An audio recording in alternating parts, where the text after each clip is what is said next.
ती डॉक्टर होती. जीव वाचवणं तिचं काम होतं. पण 23 ऑक्टोबर 2025 रोजी फलटणच्या एका हॉटेलच्या खोलीत तिचं शरीर निर्जीव अवस्थेत सापडलं. ती मरण्याआधी शेवटचा मेसेज कुणाला पाठवला होता? त्यात काय लिहिलं होतं? त्या मेसेजमध्ये काही संकेत, काही भावना, काही उत्तर लपलेलं होतं का?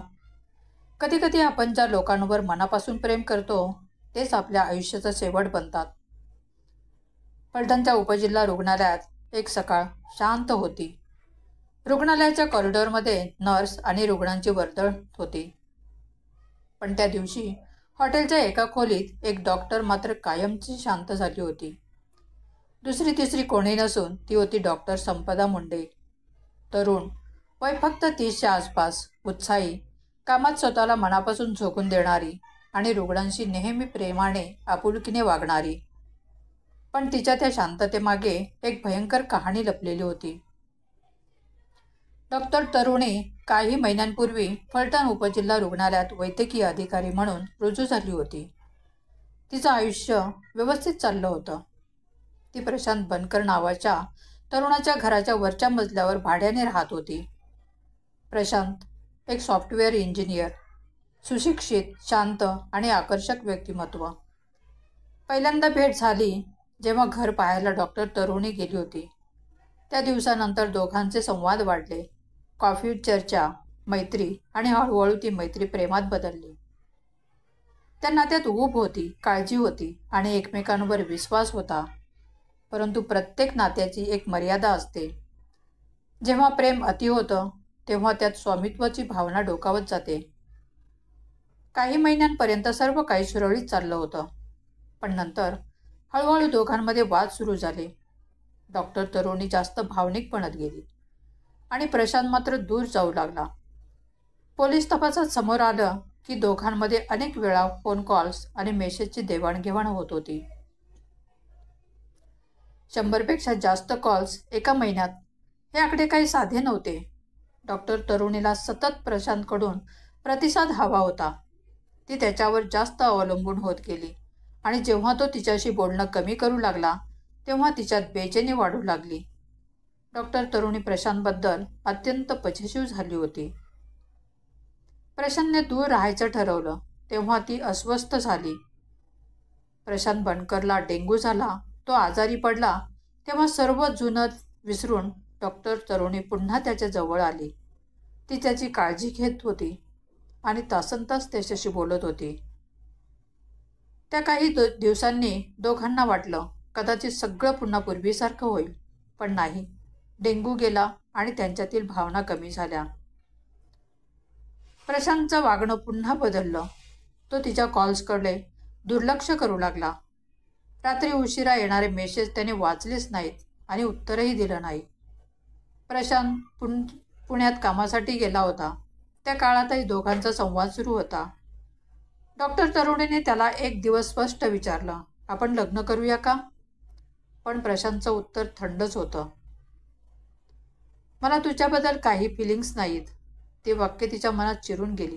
ती हादरली, रागवली आणि म्हणाली, मी आत्महत्या करीन. त्या धमकीकडे प्रशांतने दुर्लक्ष केलं. त्याला वाटलं हा तिचा भावनिक उद्रेक आहे. काही दिवसात सगळं शांत होईल. पण ते काही दिवस तिच्या आयुष्याचे शेवटचे ठरले. 22 ऑक्टोबरची संध्याकाळ. डॉक्टर तरुणीने अनेकदा प्रशांतला कॉल केले. प्रशांतच्या बहिणीने पोलिसांना सांगितलं.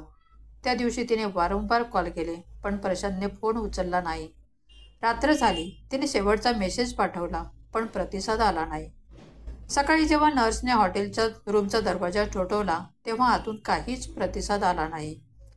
दरवाजा उघडला गेला आणि आतील दृश्य अंगावर येणारं होतं. डॉक्टर तरुणी मृतावस्थेत सापडली. चेहऱ्यावर शांततेचा भास होता पण तिच्या शेवटच्या क्षणात मनात नक्कीच वादळ उसळलं असावं. फलटण पोलीस तत्काळ घटनास्थळी पोहोचले. शवविच्छेदन, फॉरेन्सिक तपास आणि मोबाईल डेटाचा शोध सुरू झाला. फोन आणि व्हॉट्सअप मेसेज तपासताना पोलिसांना काही स्पष्ट गोष्टी सापडल्या. भावनिक वाद, तणाव आणि आत्महत्येची शक्यता. एका वृत्तपत्रात पोलिसांच्या माहितीच्या आधारावर रिपोर्ट प्रसिद्ध केला गेला. त्यात म्हटलं होतं की प्रशांत बनकर आणि डॉक्टर तरुणी हे रिलेशनशिपमध्ये होते आणि काही गेल्या आठवड्यांपासून त्यांच्यात गंभीर वाद सुरू झाले होते. तपास जसजसा पुढे गेला तसं पोलिसांना आणखी धक्कादायक माहिती मिळाली. प्रशांतच्या वडिलांनी आपल्या मुलाला या नात्यातून दूर ठेवण्यासाठी निलंबित PSI गोपाळ बदने यांची मदत घेतली होती. या प्रकरणात गोपाळ बदनेची भूमिका महत्त्वाची आहे. त्याने प्रशांतला सल्ला दिला की तरुणीपासून दूर राहा आणि त्या दबावाखाली हे सगळं आणखी बिघडलं.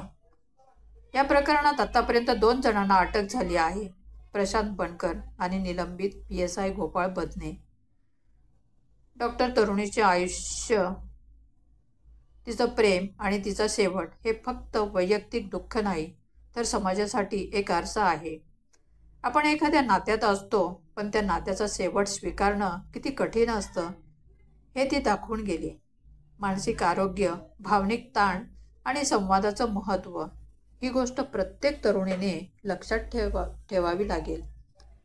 फलटण पोलीस आणि सातारा विभागीय पथक या प्रकरणाचा बारकाईने तपास करत आहेत. कॉल रेकॉर्ड्स, चॅट लॉग्स आणि फॉरेन्सिक रिपोर्ट तपासले जात आहेत. पोलीस सूत्रानुसार हे आत्महत्या प्रकरण असू शकतं, पण त्यामागचं कारण मानसिक व भावनिक छळाशी संबंधित आहे. डॉक्टर तरुणीने कुठलीही चिठ्ठी मागे ठेवली नव्हती, पण तिच्या हातावर काही शब्द लिहिलेले होते. जणू त्या शब्दात तिच्या मनातील वेदना साचल्या होत्या. तिला बोलायचं होतं, पण शब्द गळून पडले आणि मग हातच तिचं बोलणं बनला. हे काही शब्द नव्हते, ती तिच्या वेदनेची ओरड होती. एक शेवटचा प्रयत्न, कुणीतरी तिला समजून घ्यावं, कुणीतरी तिचं मौन ऐकावं, इतकंच ती अपेक्षात होती. ती मदतीसाठी ओरडत होती, पण कोणी ऐकलं नाही आणि शेवटी शांततेने तिने जग सोडलं. प्रेमात हरवलेली एक डॉक्टर आणि त्या प्रेमात तिने गमावला संपूर्ण समाज. आजही तिच्या खोलीत तोच स्टेथोस्कोप टेबलावर ठेवलेला आहे, पण आता त्यातून कोणतीही धडधड ऐकू येत नाही, कारण ती धडधड ऐकणारी व्यक्तीच आता या जगात नाही. प्रेम करा, भावना ठेवा, पण स्वतःला विसरू नका. भावना मनात ठेवा, पण त्या इतक्या वाढू देऊ नका की त्या तुम्हालाच तोडतील. या घटनेबद्दल तुम्हाला काय वाटतं? तुमच्या प्रतिक्रिया खाली कमेंटमध्ये द्यायला विसरू नका. व्हिडिओ आवडल्यास लाईक करा. चॅनलवर नवीन असाल तर सबस्क्राईब करायला विसरू नका. धन्यवाद.